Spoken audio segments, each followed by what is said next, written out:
Hello. Welcome to the Bore You to Sleep podcast. The podcast that will hopefully help you get to sleep. I am going to read an open source book, one that is not particularly interesting, but one that is hopefully boring enough to get you to sleep. Tonight's readings come from Our Street by M.A Titmarsh, published in 1848. It is an autobiographical look at the street that Titmarsh lived in, and what happened behind the doors of his neighbours' homes as well as his own.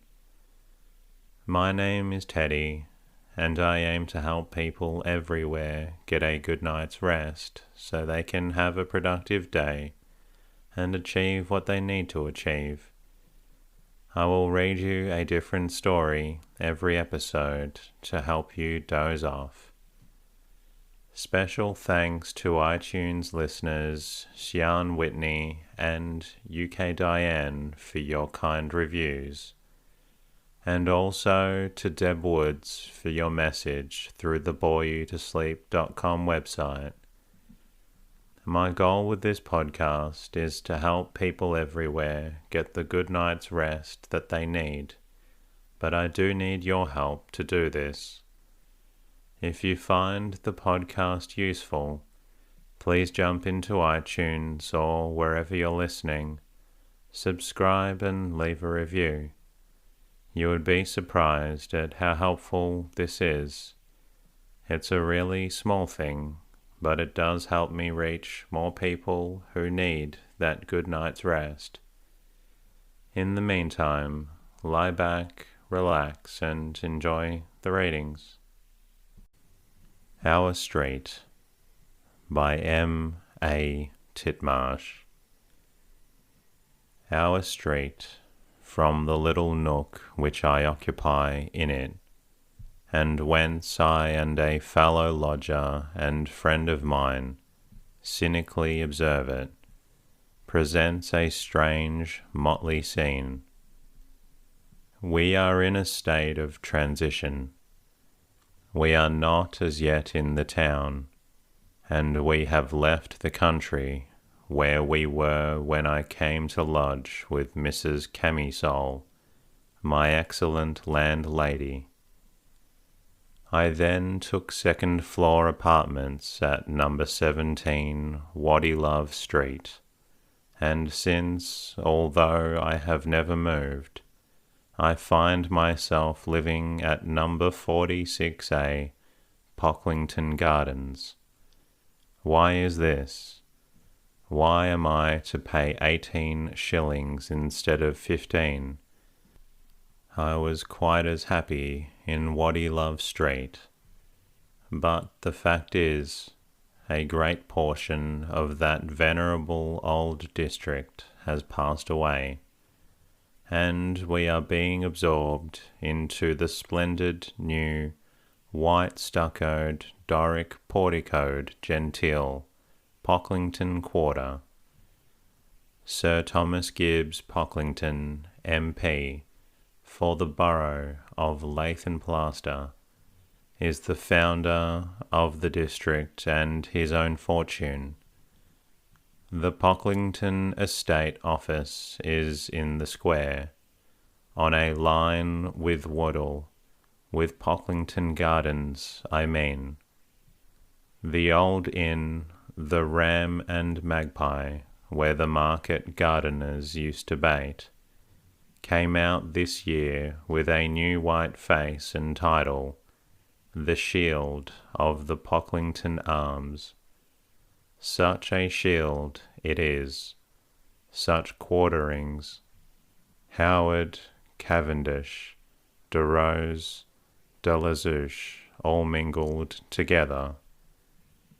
Even our house, 46A, which Mrs. Camisole has had painted white in compliment to the gardens, of which it now forms part of, is a sort of impostor, and has no business to be called gardens at all, Mr. Gibbs, Sir Thomas's agent and nephew, is furious at our daring to take the title which belongs to our betters.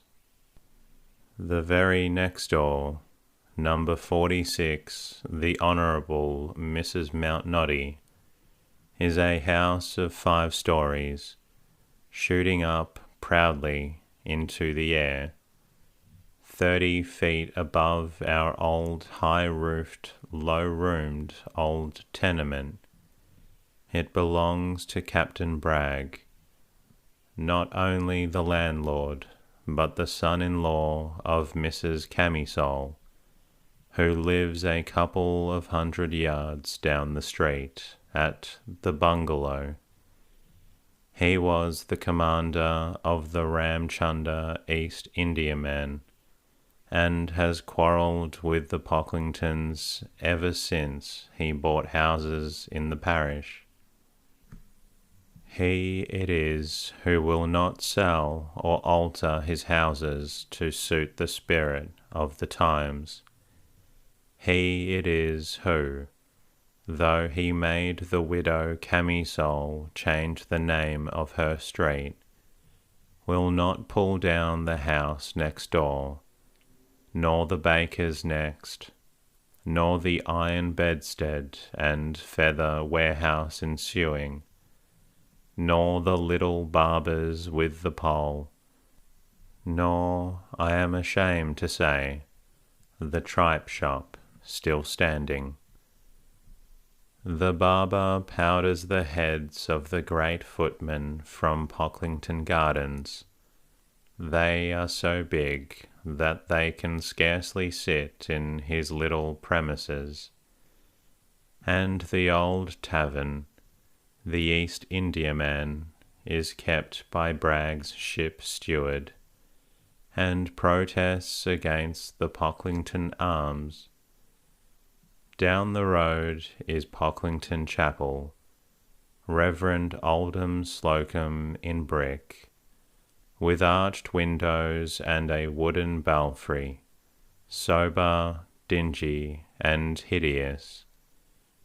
In the centre of Pocklington Gardens rises St. Walter's, the Reverend Cyril Thurfey, and assistants, a splendid Anglo-Norman edifice, vast, rich, elaborate, brand new, and intensely old.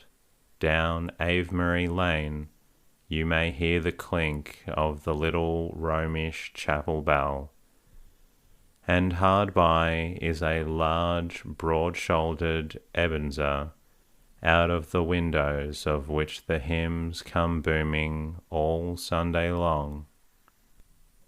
Going westward along the line, we come presently to Commandine House, on a part of the gardens of which Commandine Gardens is about to be erected by his lordship. Farther on, the Pineries, Mr. and Lady Mary Mango, and so we get into the country, and out of our street altogether, as I may say. But in the half-mile, over which it may be said to extend, we find all sorts and conditions of people, from the Right Honourable Lord Commandine down to the present topographer, who, being of no rank, as it were, has the fortune to be treated on almost friendly footing by all, from his lordship down to the tradesman. Our house in our street. We must begin our little descriptions where, they say, charity should begin, at home. Mrs. Camisole, my landlady, will be rather surprised when she reads this, and finds that a good-natured tenant, who has never complained of her impositions for 15 years, understands every one of her tricks and treats them not with anger, but with scorn, silent scorn. On the 18th of December, 1837, for instance, coming gently downstairs, and before my usual wont, I saw you seated in my armchair, peeping into a letter that came from my aunt in the country, just as if it had been addressed to you, and not to M.A Titmarsh, Esquire. Did I make any disturbance? Far from it. I slunk back to my bedroom, being enabled to walk silently in the beautiful pair of worsted slippers Miss Penelope J.S. worked for me. They are worn out now, dear Penelope. And then, rattling open the door with a great noise, descended the stairs, singing at the top of my voice. You were not in my sitting room, Mrs. Camisole, when I entered that apartment.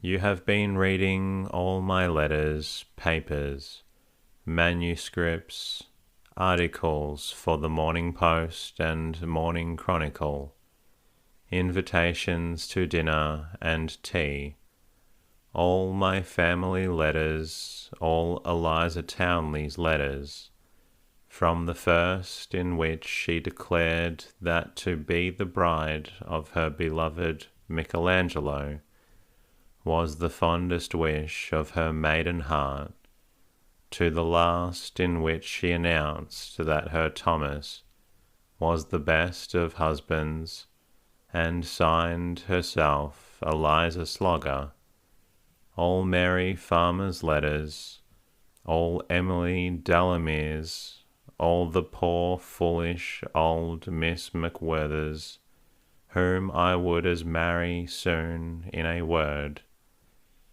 I know that you hawk-beaked, keen-eyed, sleepless old Mrs. Camisole, have read all my papers for these years.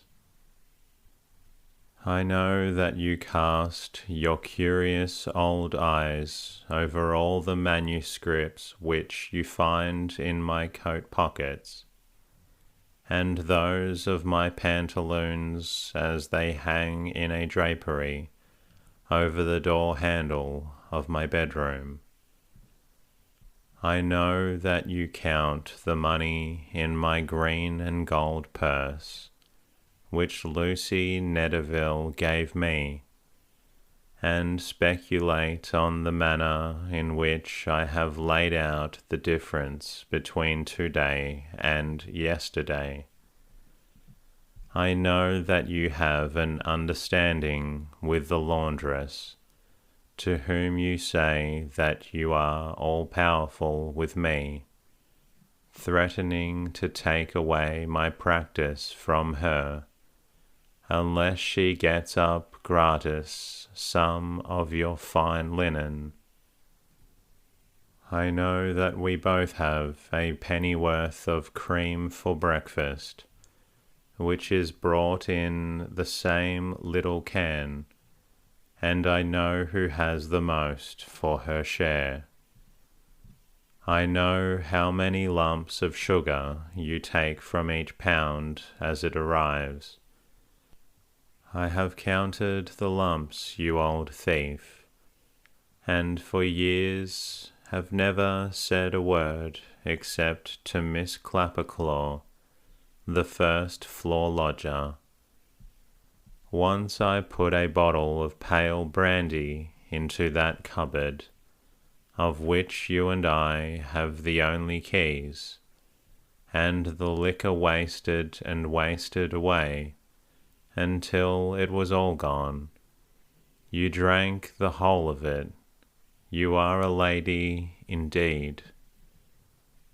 I know your rage when they did me the honour to elect me a member of the Police Office Club, and I ceased consequently to dine at home. When I did dine at home, on a beefsteak, let us say, I should like to know what you had for supper. You first amputated portions of the meat when raw. You abstracted more when cooked. Do you think I was taken in by your flimsy pretences? I wonder how you could dare to do such things before your maids, whom you yourself were always charging with roguery. Yes, the insolence of the old woman is unbearable, and I must break out at last. If she goes off in a fit at reading this, I am sure I shan't mind. She has 2 unhappy wenches, against whom her old tongue is clacking from morning until night. She pounces on them at all hours. It was but this morning at 8, when poor Molly was brooming the steps, and the baker paying her by no means unmerited compliments, that my landlady came whirling out of the ground floor front, and sent the poor girl whimpering into the kitchen. Were it but for her conduct to her maids, I was determined publicly to denounce her.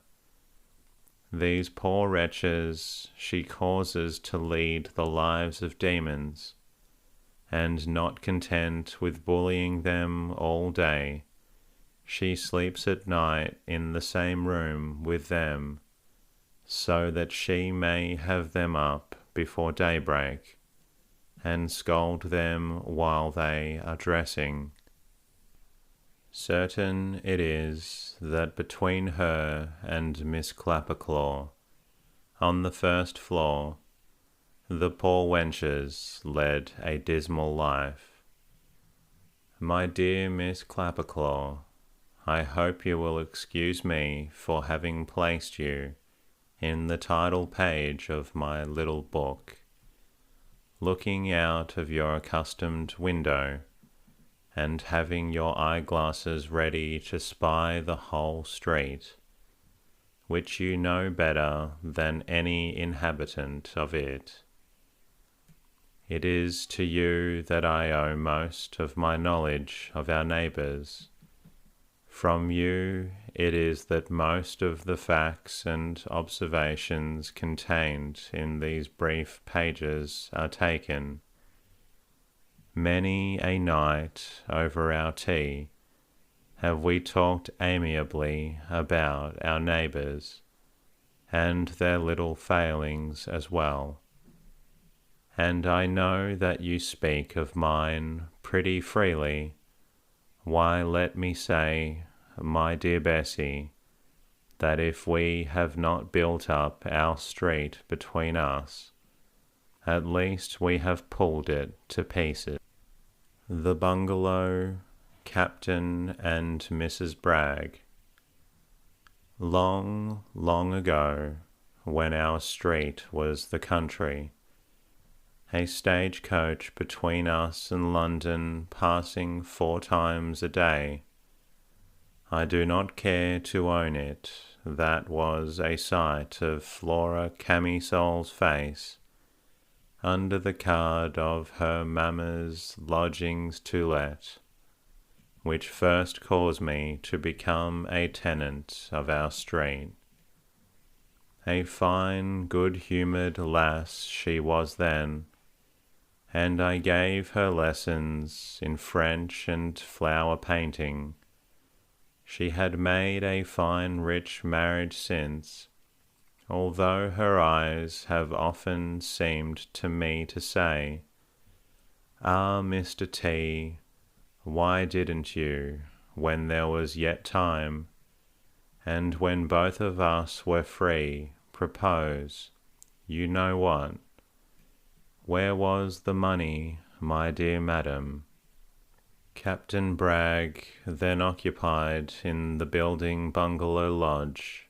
Bragg, I say, living on the first floor, and entertaining sea captains, merchants, and East Indian friends with his grand ship's plate, being disappointed in a project of marrying a director's daughter, who was also a second cousin once removed of a peer, sent in a fury for Mrs. Camisole, his landlady, and proposed to marry Flora offhand, and settle 400 a year upon her. Flora was ordered from the back parlour. The ground floor occupies the second floor bedroom, and was on the spot made acquainted with the splendid offer which the first floor had made her. She has been Mrs. Captain Bragg these 12 years. You see her portrait and that of the brute, her husband, on the opposite side of the page. Bragg to this day wears anchor buttons, and has a dress coat with a gold strap for epaulets, in case he should have a fancy to sport them. His house is covered with portraits, busts, and miniatures of himself. His wife is made to wear one of the latter. On his sideboard are pieces of plate, presented by the passengers of the Ram Chunder to Captain Bragg. The Ram Chunder East Indiaman, in a gale off Table Bay, the outward bound fleet under convoy of Her Majesty's frigate Lollyboy, Captain Gutch, beating off the French squadron under Commodore Leloup, the Ram Chunder standing into the Hooghly, with Captain Bragg, his telescope, and speaking trumpet on the poop, Captain Bragg presenting the officers of the Ram Chunder to General Bonaparte at St. Helena. Titmarsh, this fine piece painting was painted by me when I was in favour with Bragg. In a word, Bragg and the Ram Chunder are all over the house. Although I have eaten scores of dinners at Captain Bragg's charge, yet his hospitality is so insolent that none of us who are frequent in his mahogany feel any obligation to our braggart entertainer. After he has given one of his great heavy dinners, he always takes an opportunity to tell you, in the most public way, how many bottles of wine were drunk. His pleasure is to make his guests tipsy, and to tell everybody how and when the period of inebriation arose. And Miss Clapperclaw tells me that he often comes over laughing and giggling to her, and pretending that he has brought me into this condition, a calumny which I fling contemptuously in his face. He scarcely gives any but men's parties, and invites the whole club home to dinner.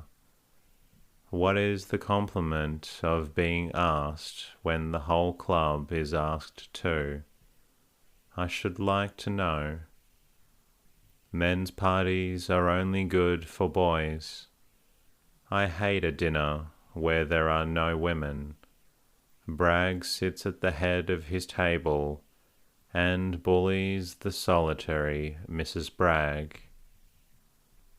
He entertains us with stories of storms which he, Bragg, encountered, of dinners which he, Bragg, has received from the Governor-General of India, of jokes which he, Bragg, has heard, and however stale or odious they may be, poor Mrs. B is always expected to laugh. Woe to be her if she doesn't, or if she laughs at anybody else's jokes. I have seen Bragg go up to her and squeeze her arm with a savage grind of his teeth, and say with an oath, "Hang it, madam, how dare you laugh when any man but your husband speaks to you? I forbid you to grin in that way. I forbid you to look sulky.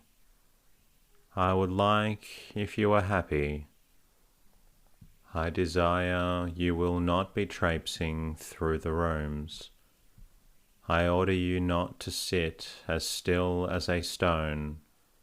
He curses her if the wine is corked, or if the dinner is spoiled, or if she comes a minute too soon to the club for him, or arrives a minute too late. He forbids her to walk except upon his arm, and the consequence of his ill-treatment is that Mrs. Camisole and Mrs. Bragg respect him beyond measure, and think him the first of human beings. I never knew a woman who was constantly bullied by her husband, who did not like him the better for it.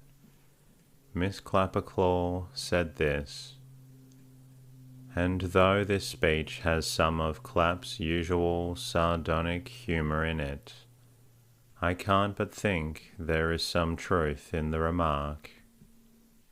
Mr. Rumbold and Miss Rumbold. When Lord Levant quitted the country and this neighbourhood, in which the tradesmen still deplore him, number 56, known as Levantine House, was let to the Poco Curante Club, which was speedily bankrupt. It was subsequently hired by the West Diddlesex Railroad, and is now divided into sets of chambers, superintended by an acrimonious housekeeper, and by a porter in a sham livery, who, if you won't find him at the door, you may as well seek at the Grapes public house, in the little lane round the corner. He varnishes the Japan boots of the dandy lodgers, reads Mr. Pinky's Morning Post before he lets him have it, and neglects the letters of the inmates of the chambers generally. The great rooms which were occupied as the salons of the noble Levant, the coffee rooms of the Poco Curante Club, and the boardroom at the manager's room of the West Diddlesex, are now tenanted by a couple of artists, young Pinky, the miniaturist, and George Rumbold, the historical painter. Miss Rumbold, his sister, lives with him, by the way, but with that young lady, of course, we have nothing to do. I knew both these gentlemen at Rome, when George wore a velvet doublet and a beard down to his chest, and used to talk about high art at the Café Greco, how it smelled of smoke, that velveteen doublet of his, with which his stringy red beard was likewise perfumed. It was in his studio that I had the honour to be introduced to his sister, the fair Miss Clara. She had a large casque with a red horsehair plume.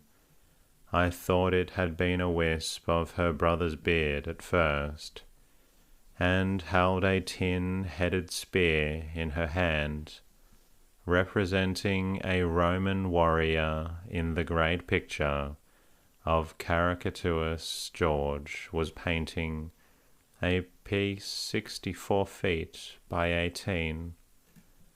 The Roman warrior blushed to be discovered in that attitude, so she put it down, and taking off the helmet also, went and sat in a far corner of the studio, mending George's stockings whilst we smoked a couple of pipes, and talked about Raphael being a good deal overrated.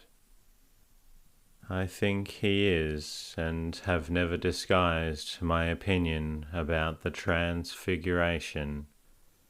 And all the time we talked, there were Clara's eyes looking lucidly out from the dark corner in which she was sitting, working away at the stockings. That lucky fellow! They were in a dreadful state of bad repair when she came out to him at Rome, after the death of their father, the Reverend Miles Rumbold. George, while at Rome, painted caricatures, a picture of non-Angli sed Angli, and of course a picture of Alfred in the Nether's College, 72 feet by 48, an idea of the gigantic size and Michelangelesque proportions of this picture may be formed, when I state that the mere muffin of which the outcast king is spoiling the baking is 2 feet 3 in diameter, and the deaths of Socrates, of Remus, and of the Christians under Nero respectively. I shall never forget how lovely Clara looked in white muslin, with her hair down, in this latter picture, giving herself up to ferocious carnifex, and refusing to listen to the mild suggestions of insinuating Flamen, which character was a gross caricature of myself. And that concludes tonight's readings.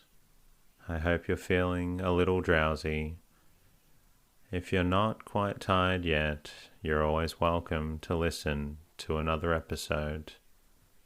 I look forward to bringing you another episode very soon. In the meantime, good night.